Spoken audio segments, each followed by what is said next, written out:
So it took me a long time to figure out what I wanted to paint this week. In fact, I bounced so many different ideas around that it kind of became overwhelming, and I finally settled on this owl. So here I am sketching it out.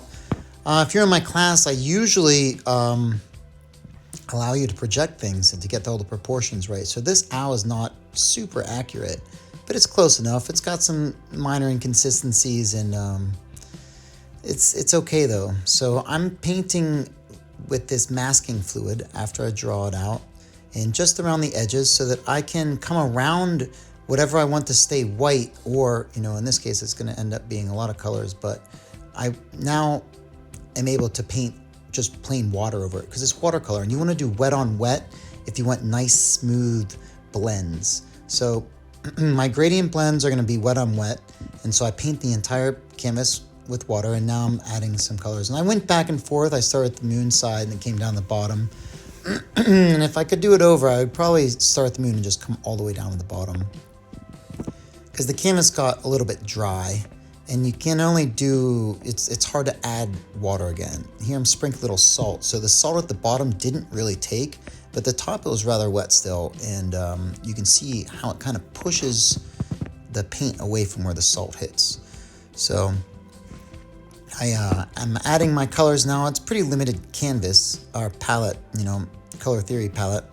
And I'm doing a little different than I normally would. So in class, we talked about doing underglazes, and so that's what I'm trying. I normally would, blast in a bunch of value scales and then do these over top, but I'm trying to do some glazes and mess with glazes on this wing because there'll be moonlight, and it's a little bit awkward, honestly. I had a lot of trouble figuring out the value of the light and darks, because the light is coming, the source is the moon, right?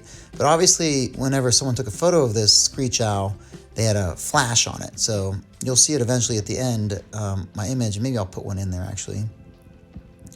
But I'm just doing a lot of underpainting and putting in some color, and then I'm gonna go over top of it a lot. So you'll see as we move through this video that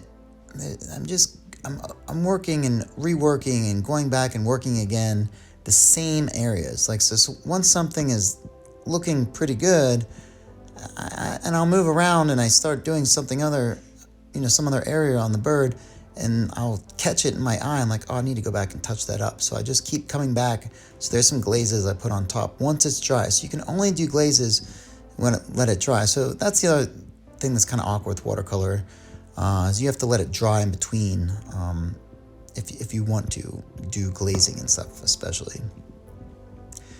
When I did my initial painting of the background, the sky, I had to let that dry overnight because I wanted it to be bone dry when I started painting this stuff, because otherwise your paint is going to bleed into that wet. Wherever it's wet, it bleeds. So it's kind of the beauty of watercolor, and the flexibility that you find within it. And on this wing, I'm going to do a lot of dry brushing, which is, it's almost a dry brush, just like it sounds. But here's my finished product. There's a lot of things I'd like to do that I wasn't able to find the time for because it took hours and hours. But it'd be pretty cool to add some rainbows around the moon, and wash down that lower wing because it's way too white. There's too much white. I got to put some glazes over it. But hope you enjoyed watching, and have a great day and keep making art. Thanks for stopping by.